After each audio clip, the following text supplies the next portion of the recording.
Hey, this is Spencer again with Guardian Game Studio, and I want to give you some gameplay footage for the 5 Clans of Tresibra, Bloodshed. Now again, this is based on my series of novels, the 5 Clans of Tresibra. This is the first book in the series, Bloodshed. So if you love lore, definitely read the book. I think you'll find that the video game very closely follows the novels too as well, which I know is a major complaint for a lot of people.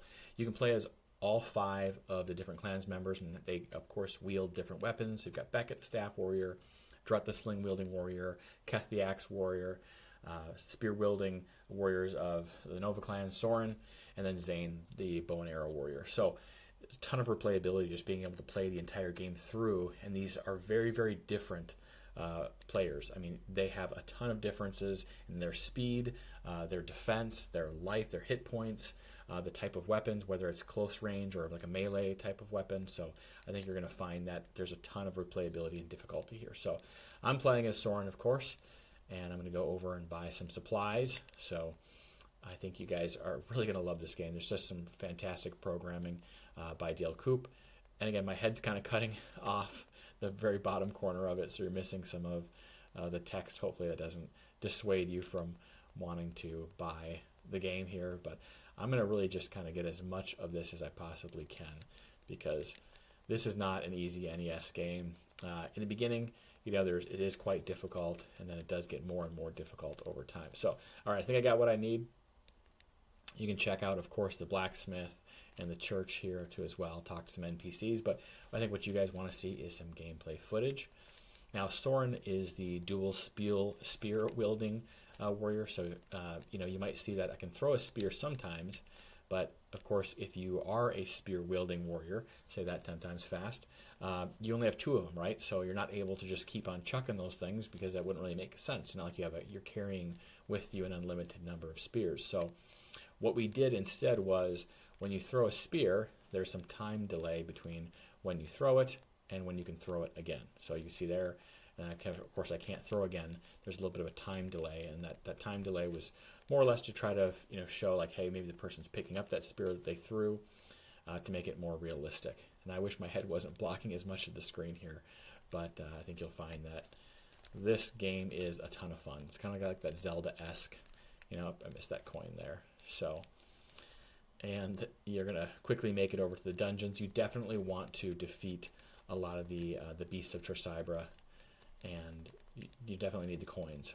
They also can drop some things like fruit and different things like that, and you're definitely going to want to pick those up too as well. All right, so heading over to the dungeon. I'm going to try to keep the gameplay footage here somewhat to a minimum, just because I don't want to spoil too much of the game. I think you're really going to enjoy playing this yourself, and don't want to give away too many spoilers. So. And I give credit to, again, all the YouTubers that can play a video game and then give content and then still look back up at the camera and play the game. I am not great. I've never been super good at video games. I enjoy playing them, of course, but I'm definitely the person who starts their games on easy. And even though I've tested the heck out of this game, you're still going to see me get my butt kicked here. Again, so I made a comment before about the health. I'm picking up the torch here, and I need to set these on fire. This is all in the book, so I think you guys will really enjoy that if you have read the book. And it just kind of reminds me of like Mega Man, right?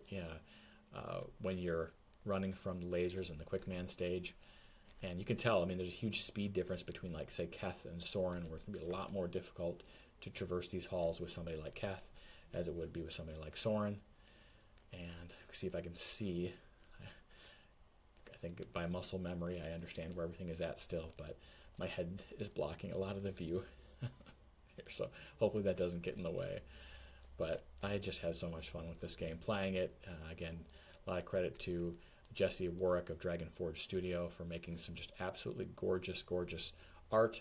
As you know, the NES generally is pretty limited as far as its color palette, and there we go, made it through. So we talked to the healer here. You can get poisoned throughout the game too as well, so having the right inventory of cures like the peach oils and things like that's going to be super important. And again, I'm going to not spoil too much here, though I'm getting my butt kicked by not being able to see the full screen here. So anyways, this is the 5 Clans of Tresibra. This is only scratching the very, very surface of the gameplay footage. There's just a ton there.